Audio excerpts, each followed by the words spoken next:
Here we have the limit as x approaches 0 of the quantity 1 minus cosine of x over x plus x squared. The process is to do the substitution theorem. First thing we're going to do is substitute in 0 in for x.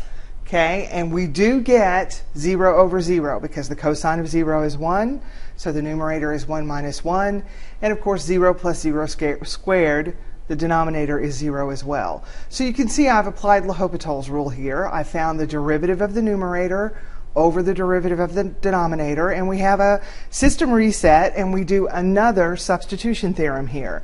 So I'm going to plug in x equals 0. The sign of 0 is 0, so once again my numerator is 0.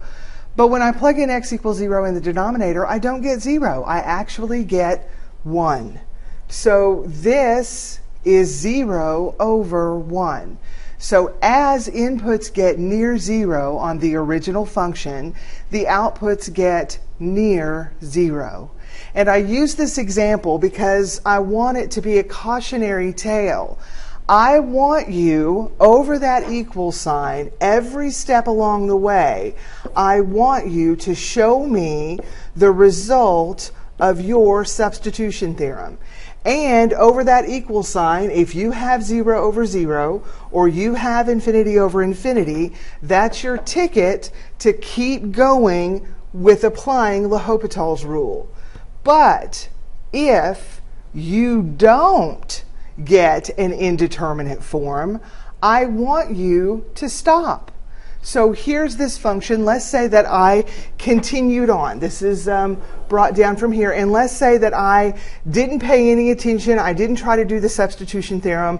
I just thought, yeah, that's 0. So yeah, that's probably going to be 0 too. So let's say I got 0 over 0. I'm going to apply another iteration of L'Hopital's rule. And there's no x down here, so that probably would have stopped me, and I would have said, okay, the cosine of 0 is 1 over 2, so the outputs are going to 1/2. Well, clearly, the outputs on that original function are not going to 1/2.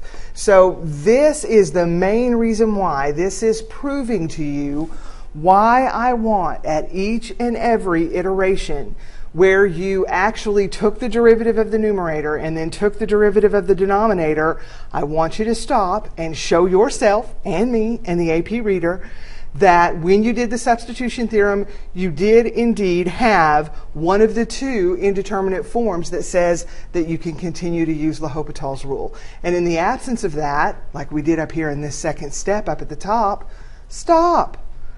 You're done. You're through. Don't just continue blindly applying L'Hopital's rule. It will only work if you get one of the two indeterminate forms that you're supposed to have. All right, so let's talk a little bit more about indeterminate forms. We know that there are these two indeterminate forms that if we evaluate using the substitution theorem a limit and we either get 0 over 0 or infinity over infinity, we know that it's legal for us to use L'Hopital's rule to evaluate our limit. There are other indeterminate forms that you may encounter. Here are two that you're probably going to encounter fairly quickly. These are not fractions, but that doesn't mean that they can't be indeterminate forms. There is no well-defined value for infinity times 0. It's not infinity, and it's not 0. Always. So again, if I find one counter example, then I can't say that I have a well-defined output whenever I see this product. So this is an indeterminate form, and it's an indeterminate form that we can use L'Hopital's rule on, but we've got to do a little algebra first. Now this second one, infinity minus infinity, you're going to encounter it as well. It's another indeterminate form. We've already talked about this in the past, right when the school year started. We talked about infinity minus infinity, and I had, students that, as always, every year want to say that it's 0. But remember, it is large without bound, which means too big to measure, right? Minus the same thing, large without bound. And so I can't say that this large and this large are the same size. So no, I can't say that that equals 0. Does that mean it can never equal 0? No, not what I said. I just can't say that it always equals 0. Now here are additional indeterminate forms. Now these are kind of an exponential form. 1 to the infinity, 0 to the 0, infinity to the 0. So these here on the left, these in red, these need to be changed into fractions. And we're fixing to see an example so you'll get a clear idea of what I'm talking about. If we could take these two indeterminate forms and we could do some algebra on them and we could rewrite f of x over g of x, if we could rewrite that where we get one of these two indeterminate forms, then we can use L'Hopital's. And that's usually our plan of attack for those types of indeterminate forms. These we're going to handle later on. These we're going to handle with the idea we used when we did logarithms, when we introduced logarithms to limits to help evaluate them. So those we're going to handle a little bit differently. Those won't necessarily become indeterminate forms where we use L'Hopital's. But these are indeterminate forms. I want you to understand that. 1 to the infinity is not always 1. It's indeterminate. Sometimes it's 1, sometimes it's not. 0 to the 0, not always the same value. Infinity to the 0, not always the same value. So those kinds of things I want you to think about. Okay. So here's a limit. The limit as x approaches infinity of x times the sine of 1 over x. And I want to rewrite this where you clearly see the functions that are in play here. This is x times the sine of the quantity 1 over x. So here's a function and here's a function. This is a product of two functions. I do not have a quotient. So when I do the substitution theorem, I will not be getting 0 over 0 or infinity over infinity. So let's do the substitution theorem. Let's plug in huge times the sine of 1 over huge. So hopefully you get the idea that this is looking like infinity times, now the sine of 1 over huge, that's going to 0. 1 over huge is going to 0, and the sine of 0 is 0. Well, that's one of those two indeterminate forms that we just looked at on the previous slide. So we need to do some algebra, and we need to change what's happening here on those two functions to try to turn this into a quotient. And if we can turn it into a quotient, we can get infinity over infinity, or 0 over 0, hopefully, and use L'Hopital's rule. Now remember, this isn't the sine of thin air times 1 over x. The function 1 over x has been put into the sine function machine. So be very careful of that. So there's probably not a whole lot that I can do with that algebraically. So I'm just going to leave that as it is. But there is something I can do with times x. It is true that times x is equivalent to 1 over 1 divided by x. Those are equivalent statements. So instead of times x, I'm going to put, here's my 1, over 1 over x. So that's algebraically equivalent. And remember that little trick. That's a great piece of algebra. So now we're back to our substitution theorem again. Let's plug in x huge. So we said the sine of 1 over huge was acting like the sine of 0, so it was going to 0.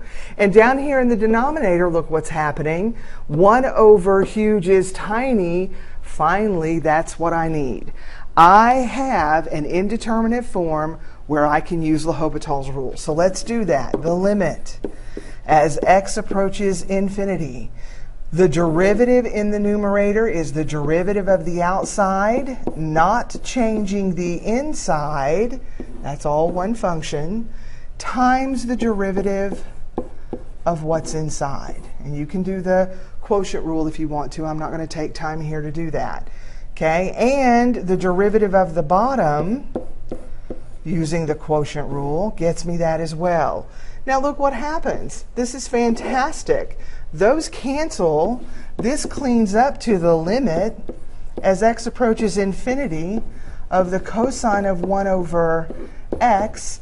As x heads toward infinity, that is the cosine of 1 over huge, or it's acting like the cosine of 0, which is 1. So even though I didn't get an indeterminate form where I can use L'Hopital's, I did some algebra and wrote an equivalent equation, and the substitution theorem gave me the L'Hopital's rule that I needed, and then I was able to apply that. So just because you don't automatically, with the substitution theorem, get the L'Hopital's rule indeterminate form that you're after, doesn't mean you can't do some algebra and get what you need from there.